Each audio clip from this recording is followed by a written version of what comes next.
اس لیے کہ کوئی شخص بھی اللہ کی اطاعت و بندگی میں اس حد تک نہیں پہنچ سکتا کہ جس کا وہ اہل ہے، یعنی کہ جتنا خدا تعالی حمد و ثنا کے لائق ہے اتنی کوئی بھی اس کی بندگی نہیں کر سکتا، چاہے وہ اس کی خوشنودیوں کو حاصل کرنے کے لیے کتنا ہی حریص ہو، یعنی خواہش مند ہو، اور اس کی عملی کوششیں بھی بڑی چڑھی ہوئی ہوں، پھر بھی اس نے بندوں پر حق واجب قرار دیا ہے کہ وہ مقدور بر پند و نصیحت کریں اور اپنے درمیان حق کو قائم کرنے کے لیے ایک دوسرے کا ہاتھ بٹائیں۔ کوئی شخص بھی اپنے کو اس سے بے نیاز نہیں قرار دے سکتا کہ اللہ نے جس ذمہ داری کا بوجھ اس پر ڈالا ہے اس میں اس کا ہاتھ بٹایا جائے، چاہے وہ حق میں کتنا ہی بلند منزلت کیوں نہ ہو اور دین میں اسے فضیلت و برتری کیوں نہ حاصل ہو، اور کوئی شخص اس سے بھی گیا گزرا نہیں کہ حق میں تعاون کرے، اس کی طرف دست تعاون بڑھایا جائے، چاہے لوگ اسے ذلیل سمجھیں اور اپنی حقارت کی وجہ سے آنکھوں میں نہ جچیں۔ اس موقع پر آپ کے اصحاب میں سے ایک شخص نے آپ کی آواز پر لبیک کہتے ہوئے ایک طویل گفتگو کی، جس میں حضرت کی بڑی مدح و ثنا کی اور آپ کی باتوں پر کان دھرنے اور حکم کو سامنے سر تسلیم خم کرنے کا اقرار کیا، تو آپ نے فرمایا، جس شخص کے دل میں جلال الہی کی عظمت اور قلب میں منزلت خداوندی کی رفعت کا احساس ہو، اسے سزاوار ہے کہ اس جلالت و عظمت کے پیش نظر اللہ کے ماں سوا ہر چیز کو حقیر جانے، اور ایسا لوگوں میں وہ شخص اور بھی اس کا زیادہ اہل کہ جسے اس نے بڑی نعمتیں دی ہو۔ یہاں عاجزی و انکساری کا ذکر ہو رہا ہے کہ اس بندے نے، صحابی نے مولا کی تعریف کی اور مولا نے عاجزی و انکساری کا کہا کہ جس کے پاس زیادہ نعمتیں، زیادہ عہدے، زیادہ طاقت دنیاوی عہدوں کی ہو، اسے اور بھی عاجز انکساری کا مظاہرہ کرنا چاہیے، احسانات کی ہوں، اس لیے کہ جتنی اللہ کی نعمتیں کسی پر بڑی ہوں گی اتنا ہی اس پر اللہ کا حق زیادہ ہوگا۔ نیک بندوں کے نزدیک فرما رواؤں کی ذلیل ترین صورتحال یہ ہے کہ ان کے متعلق یہ گمان ہونے لگے کہ وہ فخر و سر بلندی کو دوست رکھتے ہیں اور ان کے حالات کبر و غرور پر محمول ہو سکے،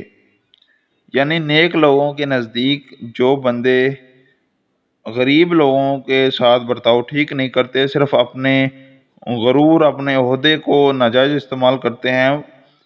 وہ جو ہیں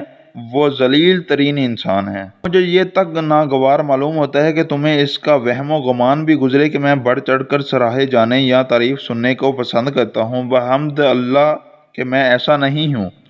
اور اگر مجھے اس کی خواہش بھی ہوتی تو ایسا کہا جائے تو بھی اللہ کے سامنے پھروتنی کرتے ہوئے اسے چھوڑ دیتا کہ ایسی عظمت و بزرگی کو اپنایا جائے کہ جس کا وہی اہل ہے۔ یوں تو لوگ اکثر اچھی کارکردگی کے بعد مدح و ثنا کو خوشگوار سمجھا کرتے ہیں، لیکن میری اس پر مدح و ستائش نہ کرو کہ اللہ کی اطاعت اور تمہارے حقوق سے عہدہ بر ہوں، کیونکہ ابھی ان حقوق کا ڈر ہے کہ جنہیں پورا کرنے سے بھی ابھی فارغ نہیں ہوا، اور ان فرائض کا بھی اندیشہ ہے کہ جن کا نفاذ ضروری ہے۔ مجھ سے ویسی باتیں نہ کیا کرو جیسی جابر و سرکش فرما رواؤں سے کی جاتی ہیں، اور نہ مجھ سے اس طرح بچاؤ کرو جس طرح تیش کھانے والے حاکموں سے بچاؤ کیا جاتا ہے، یعنی کہ مولا نے فرمایا کہ میری تعریف کر کے یہ نہ سمجھو کہ تم میری تعریف کرو گے تو میں تمہارے جو ہے تم مجھے میری خوشنودی حاصل کر لو گے، میں تمہیں کچھ نہیں کہوں گا، چاہے تم گناہ کرو یا قانون توڑو، یا کہ تم یہ سمجھتے ہو سے بچ جاؤ گے، تم پر بھی قانون پورا لاگو ہوگا، اور مجھ سے اس طرح کا میل جول نہ رکھو جس سے چاپلوسی اور خوشامد کا پہلو نکلتا ہو۔ میرے متعلق یہ گمان نہ کرو کہ میرے سامنے کوئی حق بات کہی جائے گی تو مجھے گراں گزرے گی، اور نہ یہ خیال کرو کہ میں یہ درخواست کروں گا کہ مجھے بڑھا چڑھا دو،